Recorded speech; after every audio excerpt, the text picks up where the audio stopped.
ఒకప్పుడు పెరటి మొక్కగా ఉన్న బొప్పాయి నేడు వాణిజ్య స్థాయిలో పండించిన రైతుకు లాభాలను పండిస్తోంది. చుట్టుప్రక్కల మార్కెట్లకే కాక ఢిల్లీ, ముంబై, నాగపూర్ వంటి మార్కెట్లకు కాయను పంపుతూ లాభాలను చవిచూస్తున్నారు.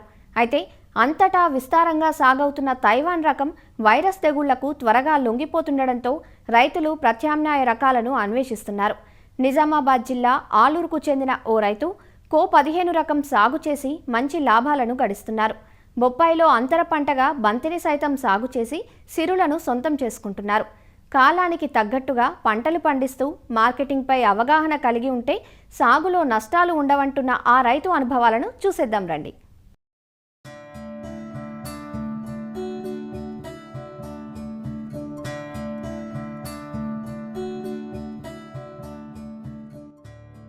ఇప్పుడు మనం చూస్తున్న ఈ బొప్పాయి తోట నిజామాబాద్ జిల్లా ఆలూరులో ఉంది. ఇదిగో ఇక్కడ పండిన కాయలను కోతలు చేస్తున్న ఈ రైతే జల్లాపురం అశోక్ రెడ్డి.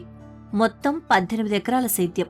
అందులో వరి, మొక్కజొన్న, పసుపు, ఎర్రజొన్నతో పాటు బొప్పాయిని సాగు చేస్తున్నారు. బొప్పాయి సాగులో ఈయనకు 6 ఏళ్ల అనుభవం ఉంది. 2022 డిసెంబర్లో నాటిన ఈ 2 ఎకరాల బొప్పాయి పంట చివరి దశకు చేరుకోగా గత ఏడాది నవంబర్లో నాటిన 4 ఎకరాల తోట ప్రస్తుతం పూత, పిందె దశలో ఉంది. ఇందులోనే 1 ఎకరా బొప్పాయి తోటలో అంతర పంటగా బంతిని సాగు చేశారు.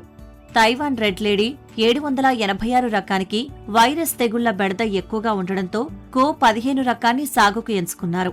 కాయ నాణ్యత, దిగుబడి బాగుండడంతో వ్యాపారస్తులే తోట వద్దకు వచ్చి కాయ కొనుగోలు చేస్తున్నారంటూ ఇలా తన అనుభవాలను తెలియజేస్తున్నారు అశోక్ రెడ్డి. నేను గత ఒక 6 సంవత్సరాల నుంచి బొప్పాయి సాగు చేస్తున్నా. ఇంతకుముందు వాటర్ మిలన్ కూడా పెట్టినుంటే ఒక 5 ఎకర్స్ 4 ఎకర్స్ ఇట్లా వాటర్ మిలన్ మల్చింగ్ పేపర్ వేసి పెడుతుంటే, అయితే దాది పెట్టిన తర్వాత ఇంకా డిఫరెంట్ చేద్దాము ఏందని చెప్పేసి నేను మహారాష్ట్ర అక్కడక్కడ సెర్చ్ చేసి నేను ఈ పప్పాయ ఫస్ట్ ఒక 4 ఎకర్ పెట్టిన, మళ్ళీ 2 ఎకర్ పెట్టిన, మళ్ళీ 2 ఎకర్ పెట్టి 6 ఎకర్ ఇట్లా చేంజ్ చేసుకుంటూ పప్పాయ పెట్టుకుంటూ పోతున్నా. నేను ఇంతకుముందు పెట్టిన సీడ్ ఏమో తైవాన్ రెడ్ లేడీ పెట్టినుండి. ఇప్పుడు వచ్చేసి కో-15 వెరైటీ, ఇది పూణే నుంచి తెప్పించిన.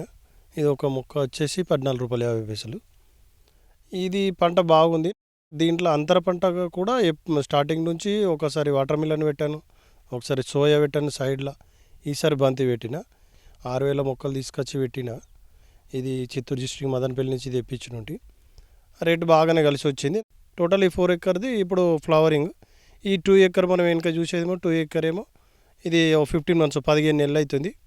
ఆల్రెడీ కటింగ్ నడుస్తుంది. ఇంకా నాకు ఇప్పటిదాకా దీనికి 16-17 లక్షల దాకా వచ్చినాయి. ఇప్పటికైతే స్టిల్ బాగుంది క్రాప్ అవుతుంది. డ్రిప్ ద్వారా మందులు వదలడము, డ్రిప్ ద్వారా నీళ్ళు వదలడము, ఇది ఈజీ క్రాప్. కాకపోతే కొంచెం అబ్జర్వేషన్, ఎప్పుడు అబ్జర్వేషన్ ఉండాలా. ఇది నేను ఆర్గానిక్ టైప్ చేస్తున్నా, కానీ పూర్తిగా ఆర్గానిక్ కాదు, వేస్ట్ డీకంపోజ్ దొరికిన వాడుతున్నా.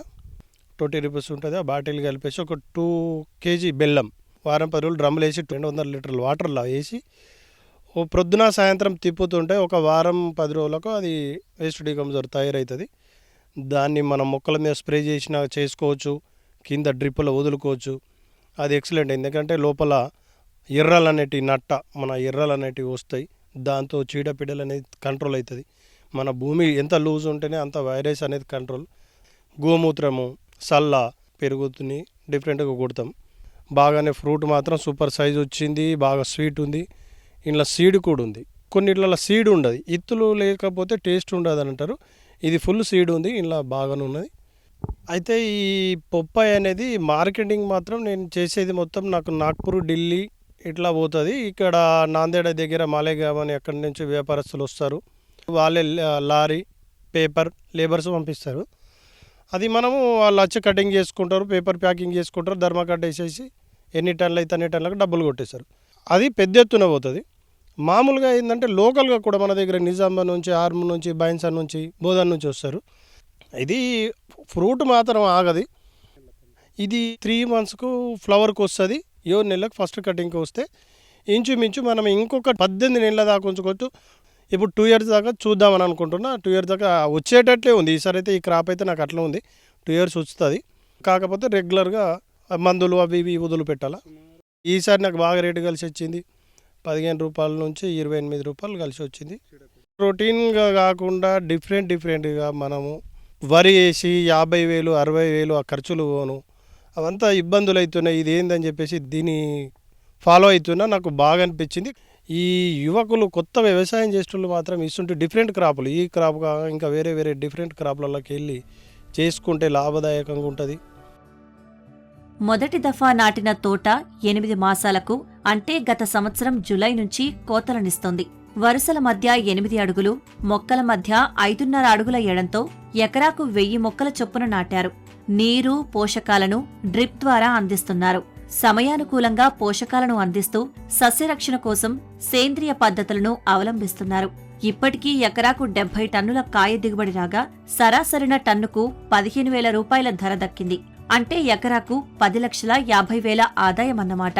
ఇందులో ఎకరాకు 2 లక్షల రూపాయల నారు మొక్కలు, కలుపు నివారణ, ఎరువులు, సస్యరక్షణ మందులకు ఖర్చు కాగా 1,00,000 రూపాయలు పొలం కౌలు కింద తీసేసినా నికరంగా రైతుకు ఎకరాకు 7,50,000 మిగులుతోంది. మరొక 2 నెలల పాటు కాయ దిగుబడి వస్తుందని, అదనంగా మరో 1,00,000 రూపాయలు ఆదాయం వస్తుందని ధీమాగా చెబుతున్నారు అశోక్ రెడ్డి. బొప్పాయే కాదు, గతేడాది నవంబర్ మాసంలో అంతర పంటగా విత్తిన బంతి సైతం విరుల సిరులు పూయించిందంటారు అశోక్ రెడ్డి సతీమణి భోజకళ. మేమిక్కడ పప్పాయ చేస్తున్నాము. ఇంతకుముందు వరి, మొక్కజొన్న, సజ్జ, పసుపు ఇవన్నీ వండిస్తుంటిమి. కొంచెము ఇబ్బంది అనిపించి లేబర్ షార్టేజ్ ఇంకా ఇబ్బంది అనిపించి పప్పాయ తీసుకొచ్చిండు మా ఆయన. పంట మంచిగా ఉన్నది, లేబర్ తక్కువ అన్నారు. అంతర పంట ఈసారి బంతి వేసినాము, అంతా బాగానే ఉన్నది. పెద్ద బేరకాలకు పెద్ద పెద్ద బండ్లు వెళ్ళిపోతాయి, వాళ్ళు ఇడిసబెట్టంగా ఉన్నాయి, మేము తెంపుకొని బయట అమ్ముకుంటాము. అంతా బాగానే ఉన్నది, మంచిగానే వస్తున్నాయి మాకు డబ్బులు. చూశారుగా, కాలానుగుణంగా పంటలు సాగు చేస్తూ మార్కెటింగ్పై పట్టు సాధిస్తే వ్యవసాయంలో లాభాలే తప్ప నష్టాలు ఉండవని నిరూపించిన రైతు అశోక్ రెడ్డి సేద్య విధానం ఆదర్శనీయం.